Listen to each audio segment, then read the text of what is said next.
12 de octubre de 1960. El escenario estaba lleno. Las cámaras apuntaban al podio. Y Nejiro Asanuma hablaba frente a miles de personas cuando algo apenas fuera de cuadro le hizo girar la cabeza. En cuestión de segundos, un joven vestido de oscuro cruzó el escenario con un arma tradicional japonesa escondida en la mano. No hubo tiempo para detenerlo. No hubo advertencia suficiente. Solo una carrera breve, un movimiento rápido, el cuerpo del líder socialista retrocediendo y una sala entera entrando en caos. El ataque quedó grabado. La imagen quedó congelada. Y el asesino, lejos de desaparecer como un criminal anónimo, terminó convertido por ciertos sectores extremistas en una especie de mártir político. El Hibiya Public Hall de Tokio fue el escenario de uno de los crímenes políticos más impactantes del siglo XX japonés. Allí, durante un debate previo a las elecciones parlamentarias, Nejiro Asanuma, líder del Partido Socialista de Japón, fue asesinado frente al público y frente a las cámaras por Otoya Yamaguchi, un joven ultraderechista de apenas 17 años.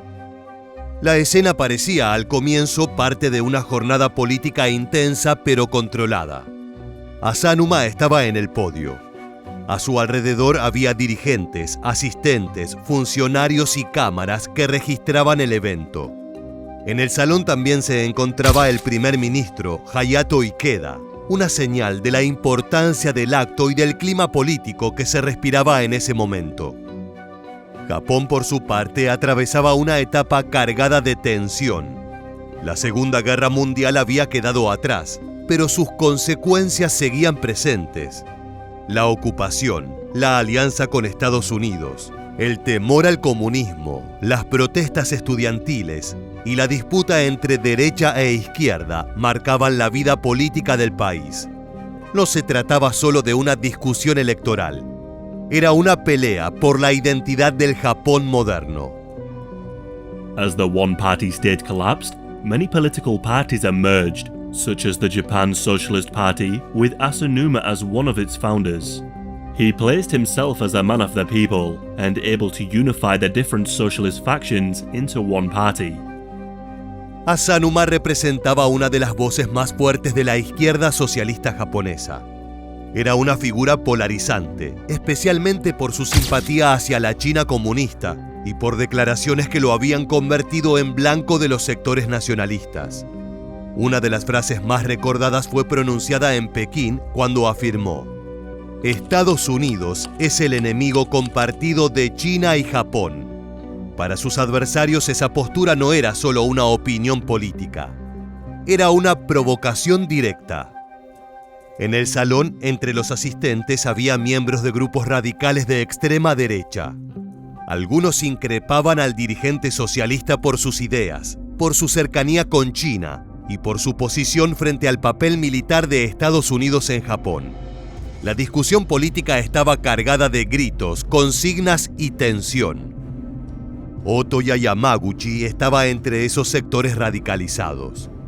Era un joven estudiante y activista vinculado al Great Japan Patriotic Party. Antes del ataque ya aparecía descrito como un adolescente rebelde, solitario, inestable y profundamente atraído por el extremismo de derecha. También se lo vinculó con un odio marcado hacia extranjeros y hacia los grupos de izquierda. Yamaguchi looked to the pre-World War II Japan as the idealized version of what his country could be. He attended Daiichi Bunka University, noted for its ultra-nationalistic leanings, and joined the Greater Japan Party. Su historia previa no era la de un joven completamente desconocido para el ambiente político radical. Entre 1959 y 1960, distintas fuentes lo ubican detenido en múltiples ocasiones por actos violentos. Había abandonado la escuela secundaria y se había incorporado a actividades extremistas. Esa trayectoria no explica por sí sola el crimen, pero muestra que el ataque no surgió de la nada. Yamaguchi ya se movía en un universo donde la política podía confundirse con la violencia. Aquel día Yamaguchi llevó consigo un wakizashi, una espada corta tradicional japonesa. El arma no era un objeto cualquiera. Su presencia tenía una carga simbólica evidente. Conectaba el crimen con una imagen antigua del honor, del sacrificio y de la violencia política envuelta en referencias históricas japonesas. Mientras Asanuma continuaba hablando, las cámaras mantenían el encuadre sobre el podio. El público seguía el debate. Algunas personas escuchaban por radio, mientras las imágenes en blanco y negro eran grabadas para ser retransmitidas después en televisión. Ese detalle hizo que el crimen quedara atrapado entre dos mundos.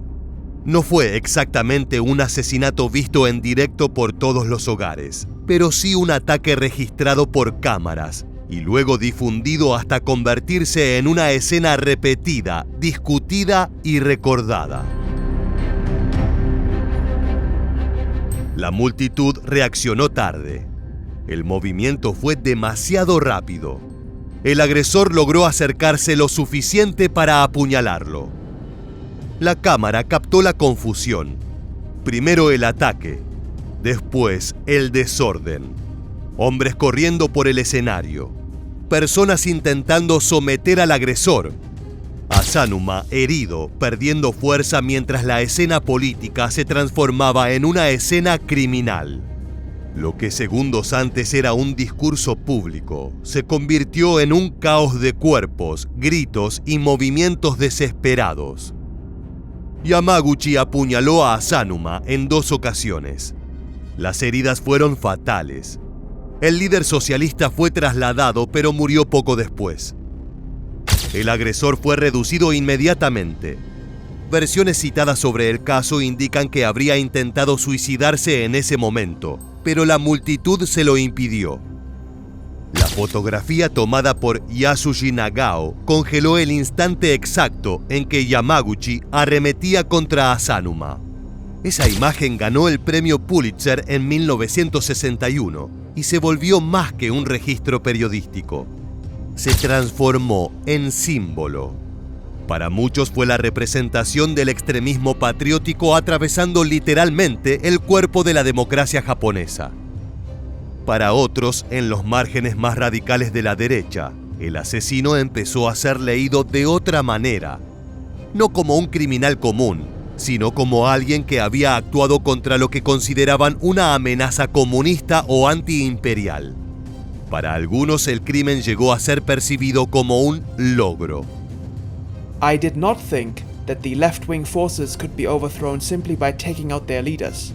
However, the evil deeds those leaders had continued to perpetrate up to the present day could no longer be tolerated, and I knew that even if one leader were taken out, the behavior of future left-wing leaders would be constrained.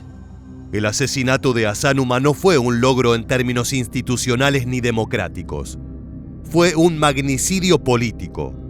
Pero para ciertos grupos ultranacionalistas, Yamaguchi encarnó una fantasía de sacrificio. Un joven dispuesto a matar y morir por una causa que decía vincular con la nación, la tradición y el emperador. Esa construcción posterior convirtió su figura en un objeto de culto dentro de sectores muy específicos. El propio final de Yamaguchi alimentó esa lectura. Menos de 3 semanas después del asesinato, el 2 de noviembre de 1960, se suicidó en un centro de detención juvenil. Lo hizo ahorcándose con una cuerda confeccionada con partes de una sábana. Antes, escribió un mensaje en la pared de su celda usando pasta dental mezclada con agua. 7 vidas por mi país. Larga vida a su majestad imperial, el emperador. La frase no era casual. Remitía a una tradición de sacrificio asociada al samurái Kasunoki Masashige. Y de esa forma Yamaguchi buscó inscribir su crimen y su suicidio dentro de un imaginario de lealtad absoluta, entrega nacionalista y muerte ritualizada. Esa decisión terminó funcionando como combustible para el mito. Después de su muerte, su imagen comenzó a circular entre simpatizantes de derecha. Con el paso del tiempo se produjeron carteles y postales con su figura, y décadas después siguió siendo recordado en ciertos espacios conservadores y ultranacionalistas. En 2010, durante el 50 aniversario del asesinato, grupos conservadores japoneses lo conmemoraron. Esa idealización muestra uno de los aspectos más inquietantes del caso. El crimen no terminó con la detención del atacante ni con su suicidio. Continuó en la disputa por el significado de su imagen. Para una parte de la sociedad japonesa, Yamaguchi fue el rostro de una violencia política intolerable. Para pequeños sectores radicales, fue transformado en mártir. Y esa tensión acompañó el recuerdo del magnicidio durante décadas.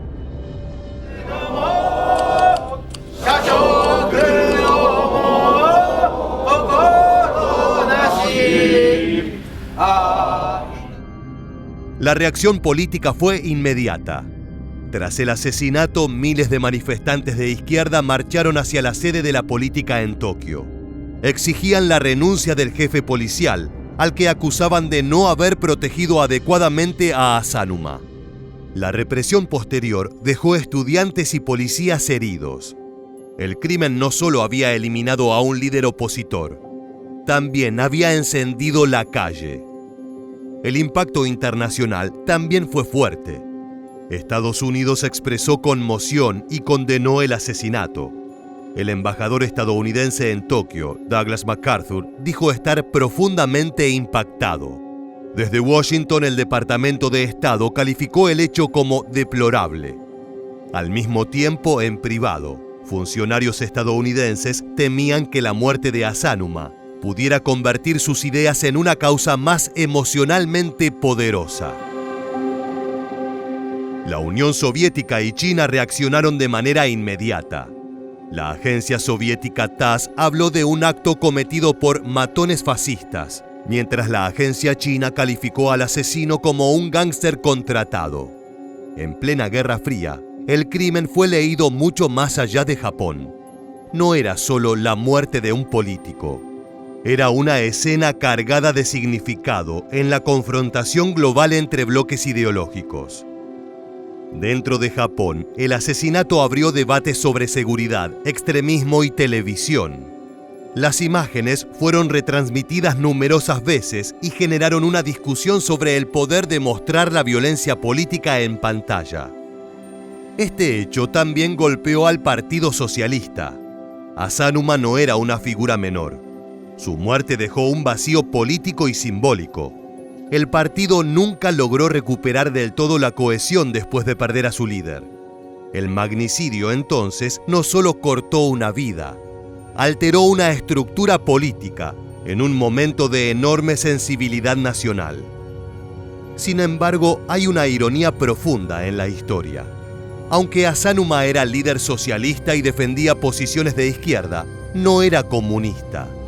Incluso se señala que respetaba al emperador Hirohito y a la institución imperial. Yamaguchi, en cambio, decía actuar en nombre del emperador, pero el propio Hirohito condenó el asesinato y envió condolencias a la familia de Asanuma. Esa contradicción revela la distancia entre la fantasía ideológica del asesino y la realidad política que decía defender. Yamaguchi pretendió transformar su crimen en un acto de lealtad, pero el resultado fue un trauma nacional, una condena internacional y una imagen que todavía incomoda por su brutalidad. El asesinato de Inejiro Asanuma permanece como uno de los magnicidios más perturbadores de la era televisiva, no solo por la violencia del ataque, sino porque ocurrió en un escenario público, ante cámaras, en una sociedad que intentaba reconstruirse después de la guerra y definir su lugar en el mundo. Un discurso político terminó en sangre. Un adolescente extremista se convirtió en símbolo para grupos radicales. Y Japón quedó frente a una pregunta difícil. ¿Qué ocurre cuando la política deja de discutirse con palabras y empieza a representarse como un acto de sacrificio violento. Es así como llegamos al final del video. Si te gustó, te invito a que te suscribas para que el canal pueda seguir creciendo. Desde ya muchas gracias y nos vemos en la próxima Historia Militar.